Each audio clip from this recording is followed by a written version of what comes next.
الله أكبر.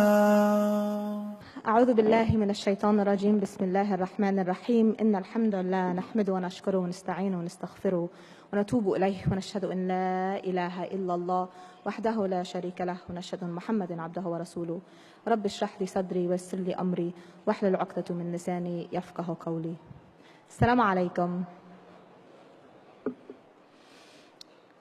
Throughout this past year, we've heard many hashtags.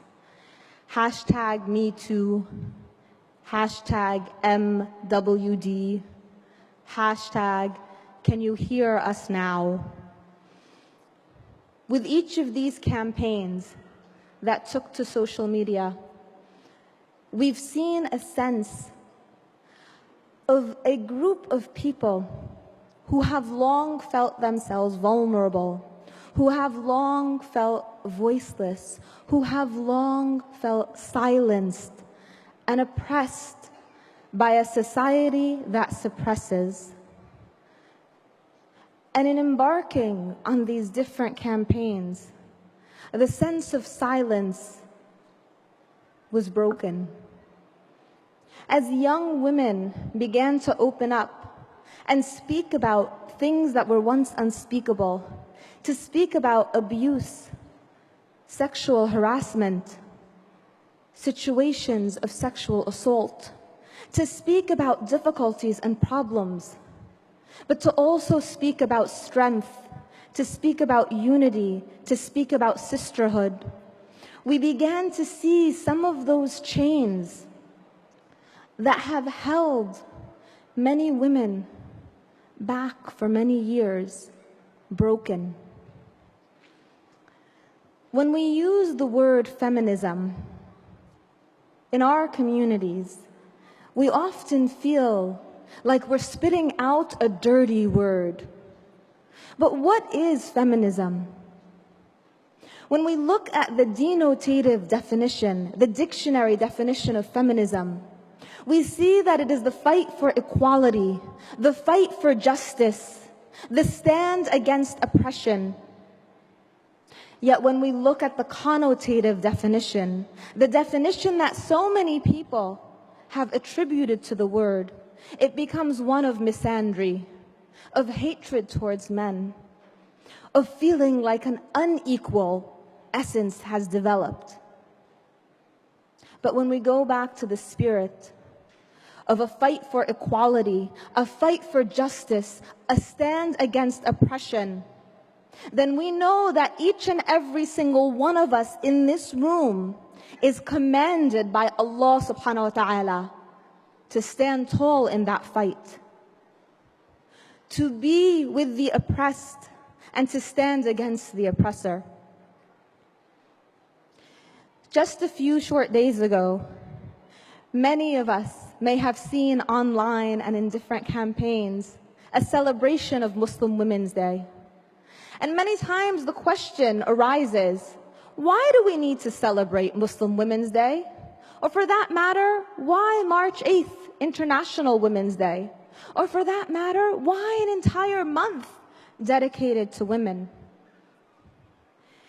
The answer to that question lies in what we see. Every 15 seconds, a girl or woman somewhere in the world is assaulted, abused, or raped. More than 1/3 of all women worldwide will experience physical or sexual violence in her lifetime. Because women perform 66% of the world's work and produce 50% of its food, but earn only 10% of its income and own less than 1% of its property. Because every year, 60 million girls are assaulted on their way to school. Because in some parts of the world, a girl is more likely to be raped than to go to school.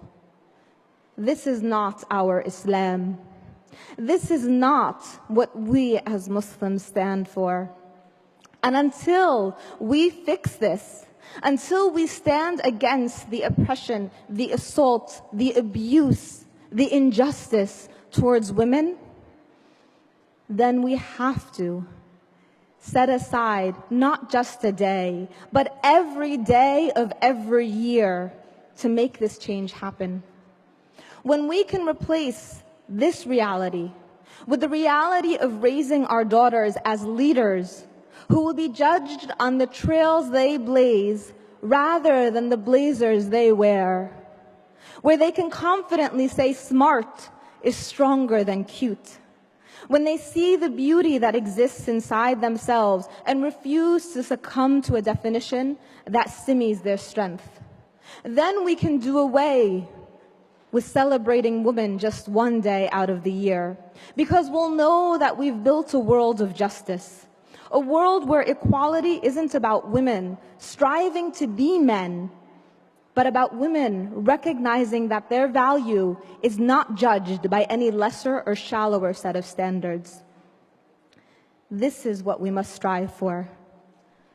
Currently, we raise our daughters to be like sons. We raise our daughters and tell them, be strong like a boy, run fast like a boy, be educated and get a good career like a guy. Why? That is not what the fight for justice looks like. That is not what it means to step away from oppression. There was a woman named Gloria Steinem who once said, women today have become the men they want to marry. This is not feminism in the sense that we as Muslims understand it. This is not the fight for equality. My dear sisters, the ones who are mothers, those who are daughters, wives, sisters, friends, those who are educators, who are businesswomen, who work as doctors, as nurses, as engineers, who give back to their communities, who raise their families, who struggle through all sorts of struggles. I ask you this today: who defines you? Who defines you? When we think of empowerment, we often equate empowerment to a societal ideal. But Allah subhanahu wa ta'ala reminds us, لا حول ولا قوة إلا بالله. There is no might nor power except by Allah. Where do we find empowerment? When we look at Surah Al-Hadid, verse 20, we see that Allah subhanahu wa ta'ala reminds us that this dunya, this world, is but li'abun wa lahwan wa zinatun. This world is but play and amusement and adornment. As we raise our daughters in this society today, how do they play when they are younger? Are they entertained by Disney princesses who may guide them and teach them, first like Cinderella, that you need a prince on a white horse to come save you, or like Sleeping Beauty, that only a man's kiss can awaken you, or like today's princess figures, like Merida in Brave, who believes no man is someone worthy enough to share her life? Is this the la'ab stage that our children are exposed to? Is this what our daughters see at a young age? And in the age of amusement, when they enter that stage, what is amusing our children? Is it MTV and music videos? Is it books and songs that denigrate women, that glorify a culture that says the less you wear, the more you are? Where do they find their amusement? And as they enter into the age of adornment, who do they look to? Do they adorn themselves like Beyonce and Katy Perry and Rihanna? Do they dress like the pop stars that they followed during that age of amusement? Do they dress like the Disney princesses and act like them that they followed during the age of la'ab? Where does their empowerment come from? Who defines them? Who are the role models that we give our children? Interestingly enough, years ago, that same question of definition came about in a book that was written by a woman named Betty Friedan called The Feminine Mystique. The book came out in the 1950s, and it was hailed as a groundbreaking work. And it was hailed as a groundbreaking work because there was a central question within that book. And that question was, who defines you as a woman? How do you define your role? Can you work outside the home and also raise a family? Can you do both? Who defines you? Now, if we fast forward to more present day, we see in 2013 there was another book that was released, and it was called Lean In, by a woman named Sheryl Sandberg, the COO of Facebook. And in this book, she asked the central question, and that question was, who defines you? Can a woman succeed in her career in the workplace in 2013 and also succeed in her home? Can a woman be beneficial to society in the outside world, but also be beneficial to her family and to her children within the home? Why do these questions keep coming up?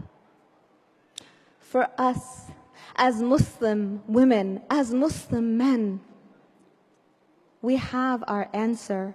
We know who defines us. In Surah Al-Ahzab, Allah subhanahu wa ta'ala reminds us when He says, إِنَّ الْمُسْلِمِينَ وَالْمُسْلِمَاتِ وَالْمُؤْمِنِينَ وَالْمُؤْمِنَاتِ وَالْقَانِتِينَ وَالْقَانِتَاتِ. And Allah subhanahu wa ta'ala reminds us that whether we are a Muslim man or a Muslim woman, a believing man or a believing woman, a righteous man or a righteous woman, we will be judged on the merit of our deeds, not on our gender. Who defines us? Our definition is given to us. It is given to us in the role models of our Islamic history.